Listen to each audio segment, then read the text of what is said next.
ନାହିଁ ନାହିଁ ନାହିଁ ମ ଏ ଓଡ଼ିଶା କାହିଁକି ଏମିତି ସବୁ ପୋଲିସ ବାଲାଙ୍କୁ ଆପଣମାନେ କରୁଛନ୍ତି? ଓଡ଼ିଶାର ଯେଉଁ ଜନସାଧାରଣମାନେ ଅଛନ୍ତି ଟିକେ ଜାଗ୍ରତ ହୁଅନ୍ତୁ।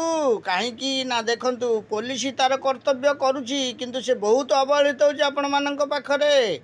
ଏ ଜଣେ ଆର୍ମି ମେଜରଙ୍କର କହୁଥିଲେ କ'ଣ ତାଙ୍କର ୱାଇଫ୍ ବୋଲି, ଧର୍ମପତ୍ନୀ ବୋଲି, ସିଏ କାହିଁକି ରାତିରେ ମଦ ପିଇକି ଏସବୁ ଯାତ୍ରା କରୁଥିଲେ? ତାଙ୍କ ଉପରେ କ'ଣ ତର୍ଜମା ହେବ ନାହିଁ? ଖାଲି ପୋଲିସ ଉପରେ ନଦିବ?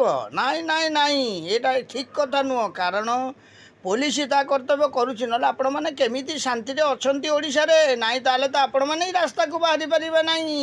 ନାଇଁ ନାଇଁ ନାଇଁ ମ ଏ ଓଡ଼ିଶା ପୋଲିସ ଉପରେ ଏ ପ୍ରତିବାଦର ସ୍ୱର ମୁଁ ମଧ୍ୟ ଉଠାଉଛି ଜଣେ ସମୀକ୍ଷକ ହିସାବରେ। କିନ୍ତୁ ଆପଣଙ୍କୁ ଦେଖିବେ ନ ଦେଖିବେ ହେଉଛି ଆପଣଙ୍କର ବିଚାର। ପୋଲିସର ଦୋଷ ଥିଲେ ତ ପୋଲିସକି ମାନେ ଦଣ୍ଡ ଦିଆଯାଉ, କିନ୍ତୁ ପୋଲିସର ଦୋଷ ନଥିଲେ ତାକୁ ଶୂନ୍ୟ ଶୂନ୍ୟ କାହିଁକି ହଇରାଣ କରାଯାଉଛି? ଆପଣମାନେ ଏମିତି କରନ୍ତୁନି। ନାଇଁ ନାଇଁ ନାଇଁ ମ